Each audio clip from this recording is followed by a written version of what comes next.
말씀은 데살로니가 전서입니다. 데살로니가 전서 4장 13절부터 18절까지인데요. 오늘은 아마 이 말씀만, 이 본문만 한번 저희가 한 구절 한 구절 이렇게 좀 살펴보려고 합니다. 데살로니가 전서 4장 13절부터 18절. 데살로니가 전서 4장 13절부터 18절.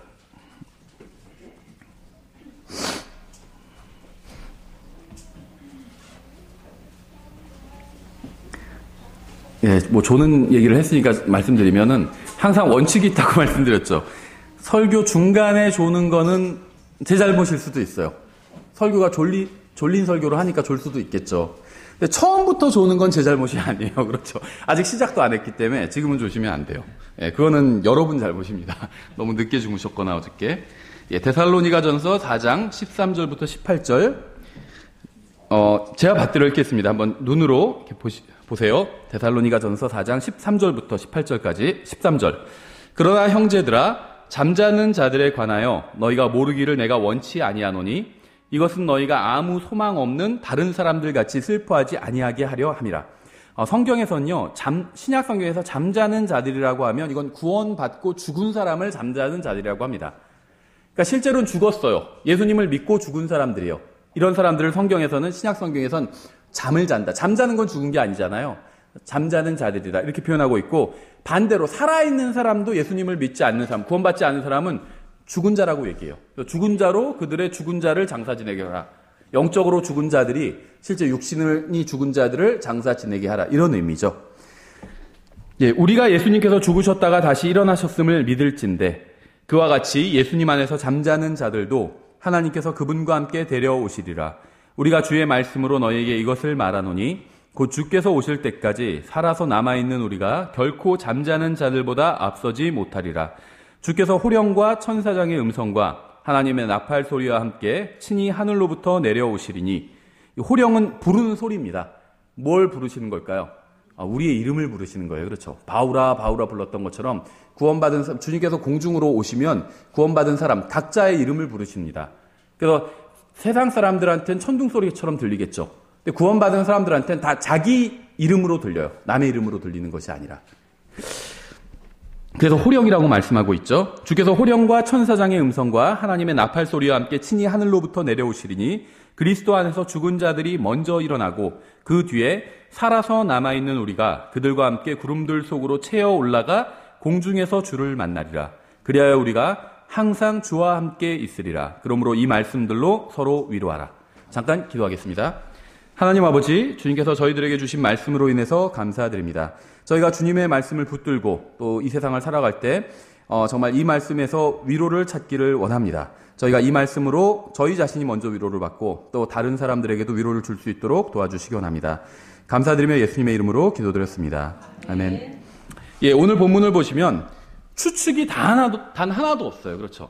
그러니까 저는 그 성경이 정말 진리라고 믿거든요. 사실을 기록한, 있는 그대로 사실을 기록한 진리라고 믿어요. 성경에 추측이 없고 어떤 말을 해도 정확히 이야기를 합니다. 또 숫자가 나와도 정확히 이야기를 해요. 근데 우리 과학교과서에는 추측만 많죠. 아마 그랬을 것이다. 인류가 몇십만 년 전에 나와서 어떻게 했을 것이다. 이런 식으로 얘기하죠. 추측하고 있는 겁니다. 또 숫자도 어떻게 얘기하죠? 숫자가 200만 년 전에 이런 식으로 얘기하죠. 작년에 나온 게 200만 년 전에 하고 있으면 다음 해는 200만 1년 전에 이렇게 해야 되는데 그렇게 하지 않아요. 또 200만 전이에요. 그렇죠. 10년 전에 나온 책도 200만 년, 지금 나온 책도 200만 년 전. 그 얘기는 뭐냐면 지금 정확하지 않은 이야기를 하고 있다는 거예요. 성경은 그렇지 않아요. 어떤 왕 몇 년, 몇 월, 며칠에 이런 식으로 얘기합니다. 유다가 언제, 우리 지금 신학원에서 구약계로 공부하고 있거든요. 지금 이제 그 열왕기가 끝나서 북왕국 이스라엘과 남왕국 유다 다 멸망했어요. 근데 누구 몇 월 며칠에 날짜 정확히 나와요. 그건 무슨 얘기를 하고 있는 거냐면 사실을 얘기하고 있는 거예요. 있었던 일 그대로 얘기하고 있는 겁니다. 사람 이름도 많이 나오잖아요. 있었던 일 그대로 얘기하기 때문에 사람 이름이 많이 나오고 있는 거예요. 오늘 우리가 읽은 본문에서도 단 하나의 추측이 없습니다. 함이라, 데려오시리라, 데려오실지도 모른다, 이렇게 얘기하고 있잖아요. 데려오시리라, 못하리라, 내려오시리니, 주를 만나리라, 있으리라. 아마 주님께서 오시면 우리가 주님과 함께 얼마간 있을, 이런 식으로 얘기하고 있지 않다는 겁니다. 있으리라, 있는다는 거예요. 확정지어서 얘기하고 있죠. 모든 문장이 그럴지도 모른다는 추측이 아닌 확실한 선언으로 이루어져 있습니다. 제가 성경을 좋아하는 이유는 성경은 이런 식으로 확실하게 말씀하고 있기 때문이에요. 불확실한 게 하나도 없어요. 아예 우리가 몰라야 될 건 얘기를 안 합니다. 알아야 될 건 다 확실하게 얘기합니다. 그렇죠? 어디서도 그러기를 바란다거나 확실히 모르지만 아마도 그럴 것이라거나 이런 식으로 얘기하고 있지 않다는 거예요. 성경은 미래에 일어날 일을 추측이 아닌 확실한 선언의 형식으로 증언하고 있습니다. 그래서 여러분은 성경을 믿을 수 있고 여러분의 인생에 성경을 적용할 수 있어요. 이 성경 하나님 말씀을 붙들고 실제 살 수 있다는 겁니다. 추측이 아니에요. 사실을 기록하고 있기 때문에. 예수님께서는 확실히 다시 오십니다. 그래서 저는 예수님을 기다려요. 정말 오시는 분이기 때문에. 어떤 사람들은 훌륭한 대통령이나 지도자를 기다리는 사람들도 있죠. 지금 대통령 좋아하는 사람들도 있고 또 싫어하는 사람들도 있겠죠. 좋아하는 사람은 이런 분이 계속 대통령 했으면 좋겠다 생각할 거고, 싫어하는 사람들은 다음에는 이런 사람 말고 좀 더 훌륭한 사람이 대통령 됐으면 좋겠다 이렇게 생각할 수도 있겠죠. 근데 저는요, 훌륭한 대통령 기다리지 않아요. 전 예수님을 기다립니다. 왠 줄 아세요? 아무리 훌륭한 정치인이라 할지라도요, 저를 진정으로 위해주고 사랑하는 사람이 아니기 때문이에요. 정치인 중에 그동안 어떤 사람이 좀 낫고 좀 못하고 그런 사람들은 있겠죠. 좀 괜찮은 정치인이 있고 별로인 정치인들이 훨씬 더 많고. 그렇죠. 그런데 괜찮은 정치인, 정당 이런 것의 목적은 정권을 잡는 거거든요. 그게 목적이에요. 그러니까는 진정으로 나를 생각해주고 나를 사랑해주고 이런 정치는 없습니다. 여야, 진보, 보수를 막론하고 나를 위해주고 나를 사랑하는 정치는 없어요. 나를 진심으로 위해주고 사랑해주는 분은 한 분밖에 없어요. 예수님이에요, 예수님. 그래서 전 예수님을 기다려요. 안타까운 일은 구원받은 대부분의 사람들이 예수님께서 다시 오신다는 사실보다 운동 경기나 쇼핑이나 날씨나 취미나 정치 같은 일에 대해서는 이야기를 자주 하고 이런 것들에 온통 정신이 팔려 있다는 거예요. 가장 중요한 것을 생각해야 되는데 가장 중요한 것은 생각하지 않고 덜 중요한 것, 이거보다 이런 것들에 정신이 온통 팔려 있다는 겁니다. 좀 쇼핑이나 먹는 거나 날씨나 운동 경기, 정치, 취미 이런 것들은 전혀 생각하지 말아라 이런 말이 아닙니다. 생각해야 돼요. 그렇죠? 이제 다음 달에 투표도 있잖아요. 그럼 누굴 찍을까 생각해야 되고 이러면 쇼핑 리스트 보면서 오늘은 뭘 사야 되지? 요번 달 쇼핑 뭘 해야 되지? 생각해야 됩니다. 그런 건 전혀 생각하지 않아도 된다는 얘기가 아니에요. 생각해야 되는데 온통 그런 것에만 정신이 팔려 있다면 그건 잘못됐다는 거예요. 이 세상에 예수님께서 다시 오신다는 것이 정말 사실이라면 이것보다 더 큰 일은 없습니다. 생각해 보세요. 예수님께서 다시 오신다는 걸 진심으로 믿는다면 이것보다 더 큰 일이 없어요. 그런데 구원받은 사람들이 예수님께서 다시 오신다는 사실에 대해 이야기를 하지 않아요. 심지어 목사들도 예수님께서 다시 오신다는 설교를 거의 하지 않습니다. 예수님께서는 다시 오십니다. 아무도 알지 못하는 때에 다시 오세요. 그때는 10년 후가 될 수도 있고 일주일 후가 될 수도 있고 한 달 후가 될 수도 있고 오늘 밤이나 지금이 될 수도 있어요. 언제인지 모르지만 예수님께서 분명히 다시 오시고 그때는 점점 더 가까워 오고 있습니다. 예수님께서 오실 때가 정해지면 그 순간은 그 주님은 순식간에 오실 겁니다. 눈 깜짝하는 순간에 오실 거예요. 그래서 예수님께서 내가 속히 오리라 이렇게 말씀하셨죠. 계시록 맨 마지막에서도 곧 오리라고 하지 않으셨어요. 예수님께서 오시는 날이 정해지지 않았기 때문에 곧이라고 순이라고 하지 않고 quickly 빨리라고 하신 거예요. 빨리 속히 오리라. 올 때 빨리 오신다는 거거든요. 그렇죠. 곧 오신다는 게 아니에요. 우리는 미래에 어떤 일이 일어날지 알고 있습니다. 예수님께서 이 세상에 오시면 어떤 일이 일어날지도 알고 있어요. 모든 걸 다 심판하시겠죠. 죽은 후에 어떤 일이 일어날지도 알고 있습니다. 하지만 성경을 모르는 이 세상은 무지 가운데 있어요. 우리는 우리의 개인의 운명도 알고 있고요. 이 세상의 운명도 알고 있습니다. 근데 성경을 모르는 사람들은 무지 가운데 있어요. 이 세상 사람들은 앞으로 어떤 일이 일어날지 전혀 모릅니다. 그렇죠. 예수님께서 오시면 어떤 일이 일어날지 모릅니다. 죽으면 어떤 일이 일어나는지도 몰라요. 이것은 무지예요, 무지. 아무리 다른 걸 많이 알고 있다 할지라도 자기가 죽어서 어떻게 되는지 모르고 어디로 가는지 모르고 이 세상의 운명이 어떻게 될지도 모르고 그렇다면 그건 무지 가운데 있는 겁니다. 죽으면 어떤 일이 일어날까요? 아무도 귀신이 되지 않고 천사가 되지도 않습니다. 유령이 되어서 이 세상을 떠돌아다니지도 않아요. 사람이 죽으면 구천을 떠돌아다닌다든지 유령이 된다든지 아니면 뭐 귀신이 된다든지 하는 생각은 모두 다 무지에서 나온 겁니다. 이러한 것은 사실과는 거리가 멀어요. 성경을 모르는 자들이 지어낸 이교적인 잘못된 생각일 뿐입니다. 사람들은 죽음 이후에 대해서 무지합니다. 하지만 하나님께서는 우리가 아무 소망 없는 다른 사람들 같이 무지하기를 원하지 않으신다고 말씀하셨죠. 사람은 죽은 후에 환생하지 않습니다. 윤회하지도 않아요. 죽으면 그것으로 끝난 것도 아닙니다. 이런 것은 모두 죽음 후에 대해서 무지한 인간들이 지어낸 이야기일 뿐이에요. 뭔가가 있을 것 같은데 뭔진 모르겠으니까 막 아무거나 막 지어내는 겁니다. 하나님께서는 여러분이 무지한 가운데 있기를 원하지 않으십니다. 그렇다면 죽음 후에 어떤 일이 생길까요?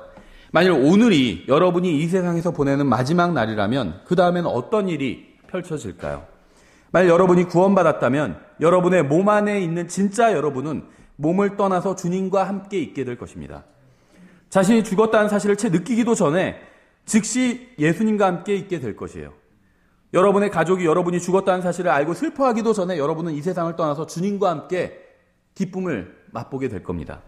하지만 여러분이 만일 구원받지 못했다면 오늘이 여러분이 이 세상에서 보내는 마지막 날이라면 오늘 밤이 가기 전에 여러분이 이 세상에 떠나게 된다면 성경은 여러분이 누가복음 16장에 나오는 부자처럼 지옥에서 눈을 뜨게 될 것이라고 말씀하고 있어요.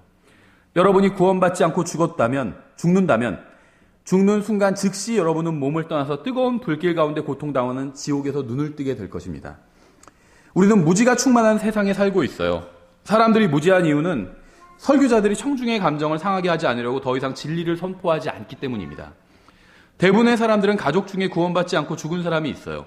그래서 구원받지 않고 죽으면 지옥에 간다는 설교를 별로 듣고 싶어 하지 않습니다. 하늘나라 가는 거 이런 얘기는 듣고 싶어 하는데 지옥 가는 얘기 이런 건 듣고 싶어 하지 않아요. 그렇죠? 하지만 우리는 진실을 전해야 됩니다. 구원받은 사람은 죽는 즉시 몸을 떠나 주님과 함께 있게 되고 구원받지 못한 사람은 죽는 즉시 몸을 떠나서 지옥에서 눈을 뜨게 됩니다. 이러한 사실을 알고 있다면 여러분은 죽음 후에 대해서 무지한 게 아닙니다. 이 세상에서는 종종 대형 사고가 일어나요. 대형 사고로 많은 사람들이 죽으면 사람들이 어떻게 하는지 아세요? 광장에 모여서 촛불을 켜고 묵념을 합니다. 그렇죠? 기도하진 않아요. 왜냐하면 누구에게 기도해야 되는지, 무엇을 위해서 기도해야 되는지, 어떻게 기도해야 되는지 모르기 때문이에요. 그래서 그냥 묵념을 하는 겁니다. 사람이 죽으면 어디로 가는지 모르기 때문에 그저 조용히 눈을 감고 자신이 바라는 것을 그냥 생각하는 거죠. 하지만 하나님께서는 잠자는 자들에 관하여 우리가 모르기를 원치 아니한다고 말씀하고 있어요. 우리보다 먼저 예수님을 믿고 죽은 사람들이 있잖아요. 그 사람들이 어떻게 됐는지 우리가 모르기를 원치 아니한다는 거예요. 무엇이든 열심히 믿으면 된다고 하는 것은 무지한 겁니다. 아무거나 열심히 공부하면 되는 게 아니잖아요. 시험 공부할 때. 시험 범위를 공부해야죠. 그렇죠? 아무거나 열심히 공부하면 돼. 이거나 똑같아요. 그냥 열심히 아무거나 믿으면 돼. 이렇게 하는 거는 아무거나 열심히 공부하면 돼. 이거나 마찬가지예요. 최선을 다하기만 한다고 해서 되는 것도 이것도 무지한 거죠. 모든 종교가 다 똑같다고 하는 것도 무지한 겁니다. 다 똑같지 않아요. 그렇죠. 예수님께서 내가 곧 길이요 진리요 생명이니 나를 통하지 않고는 아무도 아버지께 오지 못하느니라 이렇게 말씀하셨어요. 예수님이 아니면 구원받을 수 없다는 겁니다.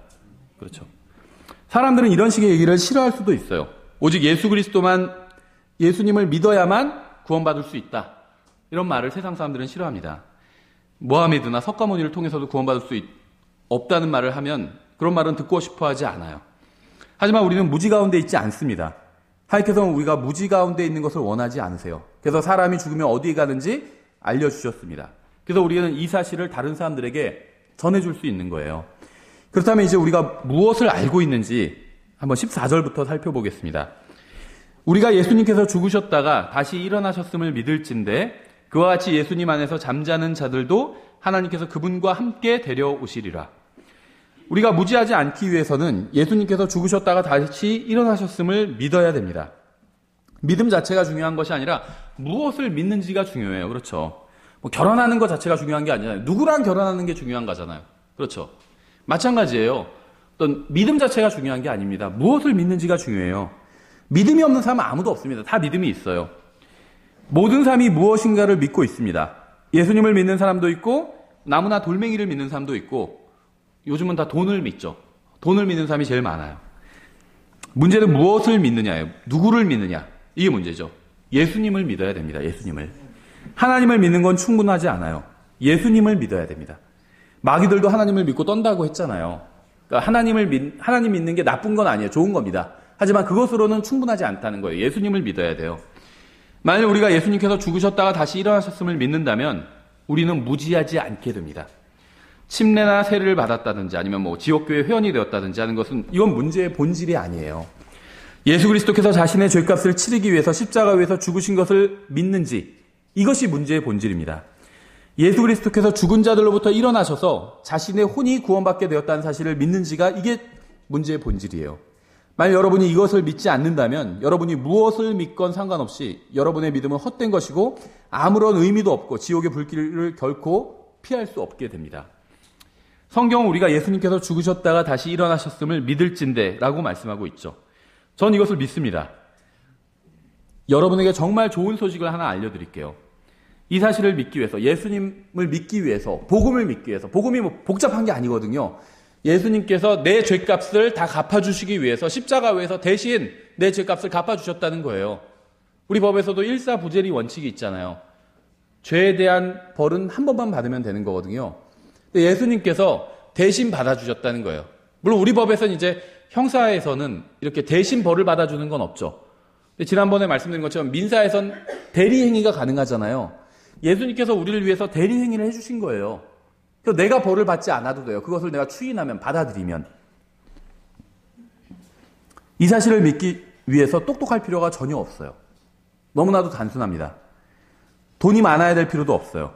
우리가 얼마나 돈을 위해서 열심히 살아갑니까? 하지만 구원을 받기 위해서는 재물의 많고 적음은 전혀 상관이 없다는 겁니다. 이 사실을 믿기 위해서는 나이가 많아야 되는 것도 아니고 어려야 되는 것도 아니에요.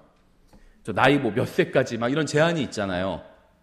예전엔 그런 제한이 별로 느낌이 안 왔는데 지금은 많이 느껴지거든요. 그렇죠. 이민 가려고 해도 40세까지만 받아주고 제한이 있어요. 구원을 위해서는 그런 제한도 없다는 거예요. 아이들도 믿을 수 있고 알코올 중독자들도 믿을 수 있고 교도소에 수감 중인 죄수도 믿을 수 있습니다. 인종이나 업적이나 장소에 상관없이 누구든지 예수님께서 죽으셨다가 다시 일어나신 것을 믿을 수가 있다는 겁니다.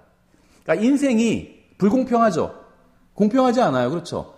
이 세상에서 사람은 공평하게 태어나고 평등하게 태어나고 하는데 평등하게 태어나지 않아요. 그렇죠. 거짓말하는 거예요. 그거는. 누구는 부잣집에서 태어나고 누구는 가난한 집에서 태어나고 누구는 예쁘게 태어나고 누구는 못생기게 태어나잖아요. 거울을 볼 때마다 못 느끼세요? 불공평하다는 걸? 전 느끼거든요. 네. 돈이라도 많던가 머리라도 좋던가 아니면 잘생기던지 차라리 잘생겨도 돈이 되잖아요. 요즘 세상에. 잘생기던지 아니면 체력이라도 좋던가 운동이라도 열심히 해가지고 뭐라도 하게 금메달이라도 따면 또 인생이 바뀌잖아요. 이게 체력도 안 좋고 그렇죠. 돈도 많지도 않고 잘생긴 것도 아니고 머리도 또 그렇게 좋은 것도 아니고 절망스럽더라고요. 그런 것만 생각했을 때는 희망이 없어요. 희망이 정말. 제 얘기를 한 거예요. 이거는 제 얘기를. 그러니까 공평하게 태어나진 않는데요. 하나님께서 영원은 공평하게 해주셨어요. 영원은. 자기가 하나님의 아들로 태어날 수 있게 선택할 수 있게 해주신 거예요. 누구든지 원하기만 하면 나도 하나님의 아들로 태어나고 싶다 할 수가 있어요. 하나님 앞에서 자기가 죄인이란 걸 시인하고 예수님께서 내 죄값을 십자가 위에서 갚아주신 걸 마음속으로 받아들이면 됩니다. 그게 믿는 거예요. 믿으면은 하나님의 아들로 다시 태어나게 되는 거예요. 그러면 죽어서 눈을 뜨면 하나님의 집에 가 있게 됩니다. 그렇죠. 얼마나 공평해요. 얼마나 좋아요. 제가 지금 이 순간 궁금한 것은 여러분이 이 사실을 믿고 있는지 여부예요. 이것만큼 중요한 게 없거든요. 단지 복음을 들어본 적이 있는지가 아니라 자발적으로 교회에 왔는지 이런 것도 아닙니다. 제가 궁금한 것은 여러분은 언제 예수 그리스도께서 자신의 죄로 인해서 죽으셨다는 사실을 마음으로 믿었는지 이게 전 제일 궁금해요. 저는 17살까지 이러한 사실을 믿어본 적이 없습니다. 예수님께서 십자가 위에서 돌아가셨다는 사실은 알고 있었지만 그게 뭘 의미하는지는 몰랐어요. 그러다 어느 날 예수님께서 십자가 위에서 죽으신 이유가 바로 나의 죄값을 치르기 위함이라는 사실을 성경을 읽다가 알게 됐습니다. 또 공부하기 싫어서 성경을 읽은 거예요. 시험 기간에 다 재밌잖아요. 그렇죠. 성경까지도 재밌더라고요. 예. 그러니까 교과서를 보라고 하니까 그것만 아니면 나머지가 다 재밌더라고요. 그래서 성경을 한 달 만에 막 독파를 하게 됐어요. 읽게 됐어요. 그러다 예수님 믿게 됐거든요. 예수님께서 부활하셨다는 것을 들어서 알고는 있었지만 그게 바로 나를 위해서였다는 사실은 전혀 몰랐어요. 정말. 어느 날 예수님께서 십자가 위에서 죽으시고 죽은 자들부터 다시 일어나신 게 모두 다 나를 위해서였다는 사실을 그걸 제가 성경 읽다가 알게 된 거예요. 주위에 교회 다니는 사람들이 많았지만 한 번도 저에게 그 사실을 이야기해 준 사람이 없었거든요. 계속해서 다음 부분 보시면 이렇게 되어 있죠. 그와 같이 예수님 안에서 잠자는 자들도 하나님께서 그분과 함께 데려오시리라. 우리가 주의 말씀으로 너희에게 이것을 말하노니. 바울은 지금 단순히 인간이 지어낸 이야기를 하고 있는 것이 아닙니다. 누군가의 머릿속에서 나온 어떤 신학 사상을 얘기하는 것도 아니에요. 투표를 통해서 결정된 사항을 이야기하는 것도 아닙니다. 이것은 하나님의 말씀에 근거한 거예요. 사람들이 왜 죽음 이후에 대해서 무지한지 아세요? 왜 죽음 이후에 어디로 가게 될지 확신하지 못하고 있는지 아세요? 주님의 말씀, 하나님의 말씀을 붙들지 않기 때문이에요. 그러니까 하나님의 말씀을 모르는 사람, 믿지 않는 이 세상 사람들은요, 죽음에 대해서 불확실할 수밖에 없어요. 자기는 죽으면 어떻게 된다, 이렇게 정말 확신을 갖고 믿는 사람은 거의 없어요. 거의 없습니다. 그런데 구원을 받아도 이 확신을 잃어버릴 수도 있어요. 언제 구원을 받아도. 그러니까 그 사람이 실제로 죽으면 하늘나라에 가는데 예수님을 믿고 구원받았기 때문에 죽으면 하늘나라에 가요. 그런데 그 사실을 확신하지 못하고 살 수도 있다는 겁니다. 언제 확신을 잃어버리냐면 하나님의 말씀을 붙들지 않으면 확신을 잃어버리게 돼요. 그러니까 하나님의 말씀을 붙들어야 자기가 죽으면 어디에 가는지 확신하게 된다는 겁니다. 이건 구원받았든 안 받았든 마찬가지예요. 구원받은 사람도 구원은 잃어버리지 않아요. 근데 확신은 잃어버릴 수 있다는 거예요. 신문이나 잡지나 다른 사람이 하는 얘기를 붙들고 있으면 확신을 잃어버리게 됩니다. 자기가 구원받았다고, 예수님을 믿고 이제 구원받았다고 기뻐하다가도 잘못된 설교를 듣고 잘못된 성경 공부를 듣고 그 확신을 잃어버리는 사람도 있거든요. 하나님께서 말씀하시는 그대로 믿지 않으면 확신을 잃어버리게 됩니다. 계속해서 다음 부분 보시면 곧 주께서 오실 때까지 주님께서 언젠가 반드시 오십니다. 누가 무슨 말을 할지 모르지만 성경은 분명히 그렇게 말씀하고 있어요. 살아서 남아있는 우리가 결코 잠자는 자들보다 앞서지 못하리라. 주께서 호령과 천사장의 음성과 하나님의 나팔 소리와 함께 친히 하늘로부터 내려오시리니 주님께서는 다시 오실 것입니다. 하늘로부터 친히 직접 내려오실 거예요. 누가 뭐라고 하든 성경을 어떻게 왜곡하든 상관없이 예수님께서는 하늘로 올라가신 그대로 다시 내려오실 것입니다. 예수님께서는 다시 오십니다. 십자가 위에서 죽으셨지만 거기에 계속 매달려 계시지 않았어요. 무덤에 누이셨지만 계속 그곳에 누워 계시지 않았습니다. 죽은 자들로부터 부활하셔서 하늘로 올라가셔서 아버지의 오른편에 앉으셨습니다. 바로 그 예수님께서 십자가에 달려 죽으시고 다시 살아나신 바로 그 예수님께서 다시 오실 겁니다. 저는 예수님께서 정말 다시 오신다고 믿습니다. 뉴스에서 하는 말은 다 믿으면서 성경을 믿지 않는다면 무지 가운데 있게 돼요. 뉴스에는 진실도 있고 거짓도 있기 때문에 인터넷에서 본 것은 다 믿으면서 성경은 믿지 않는다면 무지 가운데 있게 됩니다. 음모론 같은 거 다 믿으면서 성경은 믿지 않는다면 무지 가운데 있게 됩니다. 저는 뉴스나 신문이나 인터넷이나 음모론은 다 믿지 않아요. 일부는 믿는 것도 있지만 믿지 않는 것도 있습니다. 성경과 일치하는 건 믿고 일치하지 않는 건 믿지 않습니다. 제가 무엇을 믿는지 아세요? 하나님의 아들이신 예수 그리스도께서 십자가에서 나를 위해 피를 흘려주셨다는 사실을 믿습니다. 그 피가 저의 모든 죄를 다 씻어주셨다는 사실을 믿어요. 그분이 피를 흘리고 죽으신 후에 3일이 지나고 나서 다시 살아나셨다는 사실을 믿습니다. 그리고 하늘로 올라가셔서 하나님 아버지의 오른편에 앉아 계신다는 사실을 믿어요. 그리고 지금은 계속해서 우리가 다시 만날 날을 기다리고 계신다고 믿고 있습니다. 히브리서에서 그렇게 말씀하고 있죠. 우리만 기다리는 것이 아니라 예수님도 다시 만날 날을 기다리고 계신대요. 그래서 하나님 아버지께서 다시 이 세상으로 가라고 하시면 즉시 이 세상으로 오신다는 사실을 믿습니다. 그러면 주님께서는 호령과 천사장의 음성과 하나님의 나팔 소리와 함께 친히 하늘로부터 내려오실 거예요. 주님께서는 공중에서 이리로 올라오라고 우리에게 외치실 겁니다. 누구누구야 이리로 올라오라 이렇게 외치실 거예요. 그러면 구원받은 모든 사람들이 주님을 만나기 위해서 공중으로 들려 올라갈 것입니다. 전 이것을 믿어요. 이전 시대의 설교자들은 예수님께서 다시 오신다는 사실을 선포했습니다. 하지만 요즘 시대의 설교자들은 이렇게 어떻게 하면 마음의 평안을 얻고 이 세상에서 성공하고 또 잘 먹고 잘 살 수 있는지 이런 것들을 설교합니다. 성경에서 문맥과 상관없이 몇 구절을 끌어내서 사람들이 듣기 좋아하는 이야기만 해요. 예수님께서 다시 오신다는 진리는 선포하지 않습니다. 전 예수님께서 다시 오신다고 믿어요. 예수님께서 다시 오신다는 사실은 저의 마음에 평안을 줍니다. 희망과 안식과 평안을 줘요. 위로를 주고. 제가 이 세상에서 하는 모든 일이 다 잘못된다 할지라도 예수님께서 다시 오신다면 아무것도 문제가 되지 않아요. 그렇죠. 예수님께서 다시 오시면 저는 먼저 주님께로 간 친척들을 만나게 될 거예요. 저희 외할머니, 또 저희 이모, 먼저 주님께로 가셨거든요. 다시 만나게 될 거예요. 예수님께서 오늘 오후에 다시 오신다면 저는 오늘 오후에 먼저 주님께로 간 사람들을 만나게 될 것입니다. 이것이 바로 믿는 사람들의 복된 소망이에요. 지지하는 정당이 선거에서 이기는 것이나 몸에 아무런 문제가 없다는 어떤 건강검진 결과가 이런 게 우리의 소망이 아니라 예수님께서 다시 오신다는 사실이 우리의 복된 소망입니다. 사람들은 누가 금메달을 따게 될지에 관심을 갖죠. 올림픽 일어나면 그렇죠. 그래서 막 김연아가 금메달 못 따고 은메달 따니까 얼마나 많이 분개했어요. 아, 분개하지 않으셨나요? 저도 분개했었습니다. 그렇죠. 그래봤자 뭐 저한테 뭐 떨어지는 일이 하나도 없는데 괜히 막 화가 나더라고요. 그런 건 관심을 가져요. 누가 금메달을 딸지, 몇 관왕을 할지, 누가 100m 빨리 달리는지, 누가 더 높이 뛰는지. 그런데 누가 뭐 빨리 달리건, 누가 높이 뛰건, 누가 멀리 뛰건, 누가 어디에 공을 뭐 잘 집어넣건, 그게 뭐가 그렇게 중요해요. 그렇죠. 막대기로 쳐가지고 뭐 한 번에 집어넣었다, 뭐 두 번에 집어넣었다, 공을 어디 조그만 구멍에 공을 집어넣었다, 막 환호하고 사람들이 보다가. 가만히 생각해보면 되게 이상해요. 안 그러세요? 막대기로 공을 치는 걸 다 막 사람들이 와가지고 잔디밭 좋은 데서 막 구경하고 있어요. 한 번에 치면 와 막 환호하고, 못 치고 어디 또랑에 빠지면 막 우하고. 그게 뭐가 그렇게 중요하다고. 그렇죠. 별로 중요한 것도 아닌데. 누가 좀 빨리 뛰건 늦게 뛰건 그게 뭐가 그렇게 중요해요. 그렇죠. 멀리 뛰고 높이 뛰고 그게 뭐가 그렇게 중요해요.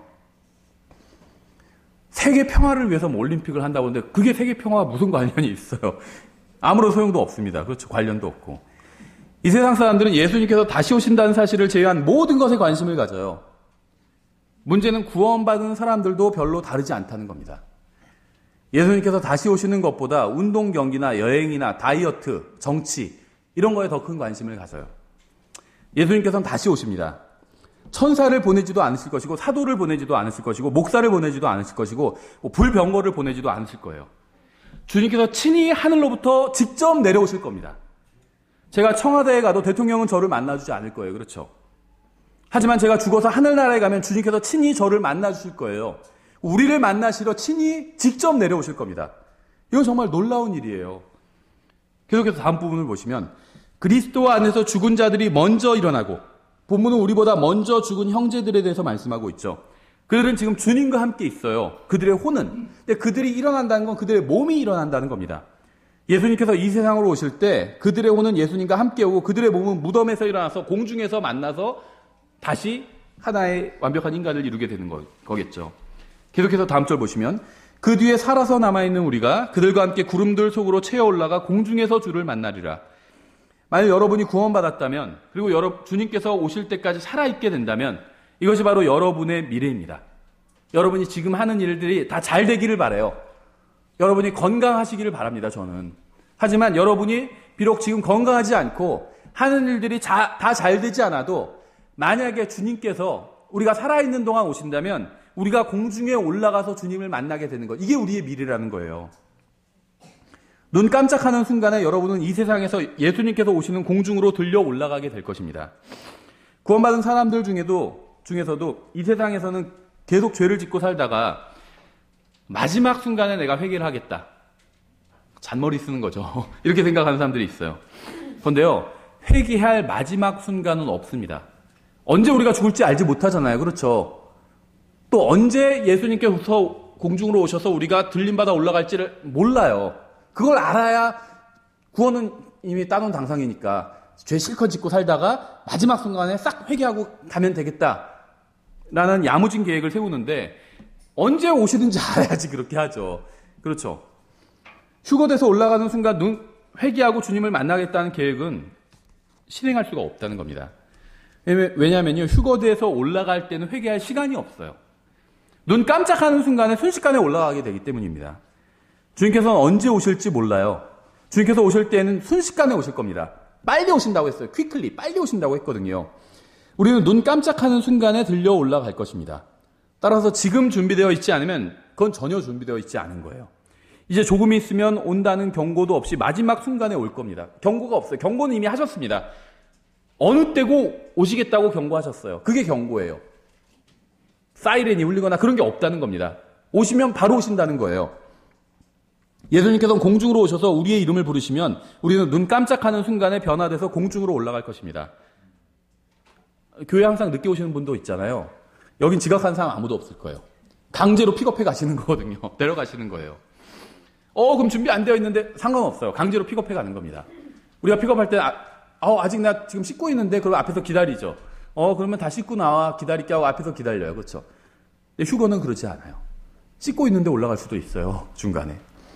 예수님께서는 언제든지 오실 수 있습니다. 성경에는 재림의 징조는 있어도 휴거의 징조는 없어요. 휴거가 재림의 가장 큰 징조거든요. 휴거가 일어나고 나면 그 다음에 여러 징조들이 막 도미노처럼 쩌르르 무너지면서 징조들이 다 일어나게 돼요. 그 나중에 예수님께서 재림을 하시게 되거든요. 근데 휴거의 징조는 없어요. 언제든 오실 수 있습니다. 언제든. 예수님께서 공중으로 오시는 것은 언제든 일어날 수 있는 일이에요. 지금 이 순간이 바로 그 순간일 수도 있어요. 지금 예수님께서 오시면 우리는 이 세상에 있는 일시적인 집으로 돌아가지 않고 영원한 집으로 돌아가게 될 것입니다. 지금 11시, 예를 들면 49분인데 12시에 오시면요. 오늘 식사 안 하셔도 돼요. 맛있는 거 준비해 오셨지만 집에 안 가셔도 됩니다. 그렇죠. 집에 가서 잠깐만 내가 가스레인지 켜고 왔나? 걱정 안 하셔도 돼요. 확인 안 하셔도 됩니다. 예, 다신 돌아가지 않게 될 거기 때문에 집으로. 영원한 집으로 가게 될 거예요. 영원한 집으로. 예수님께서 다시 오시면 하나님의 자녀들은 모두 공중에서 주님을 만나게 될 것입니다. 전 예수님께서 다시 오신다고 믿어요. 만약 여러분도 그렇게 믿는다면 예수님을 다시 만난다는 것보다 더 큰 기쁨은 없을 겁니다. 그렇죠? 이 세상에서 가장 기쁜 일이 일어난다 해도 예수님을 공중에서 만나는 것보다 더 기쁜 일은 없습니다. 더군다나 이 세상에서는 좋은 일보다 나쁜 일이 더 많이 생기잖아요. 세상은 더 악해질 것입니다. 공기도 더 나빠질 것이고 우리의 건강도 더 나빠질 겁니다. 우리가 이 몸 안에 사는 동안 죄만 더 늘어나게 될 거예요. 따라서 우리가 몸을 떠나 주님과 함께 있게 되는 것보다 더 큰 기쁨은 없을 겁니다. 과학자들은 로켓을 만들어서 우주로 보내죠. 인간은 우주로 갈 수 있는 기술을 갖게 되었습니다. 그렇죠? 어떤 사람들이 이것도 음모론이다 하는 분들이 있는데 어쨌든 간에 로켓을 만들었어요. 과학자들이. 만약에 인간이 할 수 있다면 하나님도 하실 수 있습니다. 그런데 항상요. 보면 하나님께서 하시는 것은 인간이 하는 것을 훨씬 능가하면서 더 성능도 좋고 가격도 저렴해요. 인간 로켓 만들려고 얼마나 많은 돈을 쏟아부어요. 우주로 나가려고. 하나님은 공짜로 하시는 거예요. 공짜로. 훨씬 빨라요. 그렇죠. 셋째 하늘까지 쫙 올라갈 수 있으니까. 우리는 지금 예배를 드리고 있어요. 어떤 사람들은 집중해서 설교를 듣고 있는 사람도 있고 어떤 사람들은 빨리 끝나고 밥이나 먹었으면 좋겠다 생각하는 분들도 있을 겁니다. 그렇죠. 지금 이 순간 예수님께서 오신다면 우리는 어떤 반응을 보이게 될까요? 어떤 사람들은 들림받아 올라가는 순간 자기는 찬양을 부를 것이다. 옛날에 형제들이랑 교제할 때요. 그랬던 형제도 있었어요. 들림받아 올라갈 때 어떨까? 나는 그때 막 찬양을 부를 것 같아. 막 들림받아 올라가고 그러니까 공중으로 주님께서 오시고 우리가 들림받아서 주님과 만나고 주님께서 다시 셋째 하늘로 올라가게 되거든요. 그 지상에선 즉시 대환란이 시작되게 되게 돼요. 그럼 공중에 들림받아 올라가고 그 다음에는 셋째 하늘로 둘째 하늘 우주를 가로질러서 올라가게 되거든요. 막 우주의 그 광경들을 막 목격하면서 하나님의 광대하심을 찬양하면서 올라갈 거다. 이런 형제도 있었어요. 아까 얘기한 것처럼 어떤 사람은 그 순간에 나는 그 기회를 놓치지 않고 회개를 할 거다. 그래서 딱 주님을 만날 때는 회개를 다 한 상태로 올라갈 거다. 그런데요. 주님께서 정말 지금 오신다면 여러분은 무슨 말을 하면서 공중으로 올라가게 되는지 아세요? 예요, 다. 하면서 올라가는 거예요. 그렇죠? 딴 생각할 겨를이 없어. 생각하면서 떨어지는데 반대로 확 끌려 올라가는데 자이로드롭 같은 거 타고 올라간다고 생각해 보세요. 근데 거기서 막 아름다운 광경을 롯데월드의 광경을 이런 상황 없어요. 하면서 올라가거든요. 근데 그것과 비교할 수 몇십만 배 더 빠르게 올라가요. 하면서 올라가는. 그래서 회개할 시간이 없다는 거예요. 지금 미리 다 회개를 해놔야 돼요. 들림받아 올라가는 순간에 회개를 할 수가 없어요. 하면서 딱 그걸로 끝나버려요. 그리고 하나님 앞에 딱 와 있는 거거든요. 순식간에 공중으로 올라가게 되는데 어떻게 다른 말을 할 수 있을까요? 여러분이 아무리 주님의 다시 오심을 준비한다 해도, 나는 지금 다 준비가 되었어 해도 실제로 올라갈 땐요, 아, 내가 준비가 되어 있는 게 아니었구나, 이렇게 느낄 겁니다. 여러분 중에 강심장을 가진 분이 있을지 모르지만 공중으로 들려 올라가는 순간에는 모든 사람이 다 소리를 지르게 돼 있어요. 주님께서는 지금 오실 수도 있습니다. 주님께서 오시면 우리는 순식간에 들림받아 올라가게 됩니다. 여러분이 지금 당장 준비되어 있지 않다면 여러분은 전혀 준비되어 있지 않은 겁니다. 하지만 감사하게도 여러분이 구원받았다면 여러분은 주님을 만날 준비가 되어 있는 거예요. 계속해서 다음 부분을 보시면요. 그리하여 우리가 항상 주와 함께 있으리라. 저는 이게 하이라이트라고 생각하거든요. 만약 예수님께서 지금 오신다면 여러분은 다른 누구도 아닌 예수님과 함께 영원히 있게 됩니다. 여러분을 위해서 죽어주신 바로 그 예수님과 여러분은 항상 함께 하게 되는 거예요. 예수님과 영원히 함께 하게 됩니다. 마지막 부분을 보겠습니다. 그러므로 이 말씀들로 서로 위로하라. 이 세상에는 여러분에게 진정한 위로를 줄 수 있는 게 없습니다. 그렇죠? 저희도 최근에 이제 아이가 둘째가 감기에 걸려가지고 이제 감기 항상 지금 이제 아직 3돌도 안 됐으니까 감기 자주 걸리거든요. 병원에 갔는데 심장 소리가 이상하다는 거예요. 그래서 다른 데 갔더니 하나는 괜찮다고 그러고 또 다른 데 갔더니 또 다른 거기서도 좀 이상하다는 겁니다. 그래서 이제 할 수 없이 큰 병원에 갔어요. 분당 서울대병원에 갔어요. 그랬더니 결과적으로 거기서도 이제 소리가 좀 이상하다는 거예요. 그래서 이제 초음파 검사를 했는데 결과는 문제가 전혀 없었어요. 그래서 좋은 소식이라고, 괜찮다고 그러면서 딱 30만 원 내셔야죠. 네, 좋은 소식이 물론 좋은 소식인데 그렇게 좋은 소식은 또 아니에요. 그렇죠? 네, 공짜로 좀 하나님처럼 공짜로 좋은 소식을 주시면 얼마나 좋아요. 좋은 소식을 주면서 30만 원을 같이 청구하니까 그렇게 좋긴 좋지만 그렇게 좋지는 않더라고요. 그렇죠? 근데 위로가 돼요. 하나님께서 주시는 소식은요, 위로가 돼요. 너희의 모든 문제가 해결된다 하면서 청구서를 같이 싹 이렇게 제시하지 않으시거든요, 하나님은. 이 세상에는 여러분에게 진정한 위로를 줄 수 있는 게 없어요. 위로를 주는 척 하지만 같이 계산서 같이 싹 준다는 거죠. 아무리 뉴스를 열심히 들어도요, 참된 위로를 받을 수 없습니다. 아무리 열심히 공부를 해도 참된 위로를 받을 수가 없어요. 아무리 인터넷을 뒤져봐도 참된 위로를 받을 수가 없습니다. 제가 하는 말 잘 들어보세요. 아이에게 문제가 생겼을 때, 가정생활에 문제가 생겼을 때, 재정적으로 문제가 생겼을 때, 국가적으로 문제가 생겼을 때, 죄를 짓고 내가 문제에 빠졌을 때 여러분의 마음에 위로를 주는 것은 단 하나밖에 없습니다. 예수 그리스도께서 죽으시고 다시 일어나신 것이 자신을 위한 것이라는 사실을 믿는지 여부에 참된 위로가 달려 있어요. 진심으로 예수 그리스도를 믿는다면 이 세상에서 무슨 일이 일어나도 지옥에 가지 않을 겁니다. 정말 끔찍한 일을 당하지 않게 된다는 거예요. 예수님을 믿는다면요, 아무리 내가 이 세상에서 실패하고 다 일이 안 돼도요, 정말 엄청나게 큰 일은 일어나지 않는다는 거예요. 이 세상에서 일어나는 일들은요, 엄청나게 큰 일이 아니에요. 전 정치적으로 어떻게 될지 모르겠어요. 지금 우리나라 국민 중 많은 분들이 낙관하고 있죠. 어떤 분들은 지금 잠을 못 잔다는 분들도 들었어요. 우리나라가 공산화가 되기 때문에 잠을 못 잔다, 이런 분도 들었어요. 그런데요, 정말 끔찍한 일은 일어나지 않을 거예요. 정말 끔찍한 건 뭔지 아세요? 지옥에서 영혼을 보내는 거예요. 그게 끔찍한 일이에요. 구원받은 우리들에겐요, 그 일은 일어나지 않을 거예요. 그렇죠?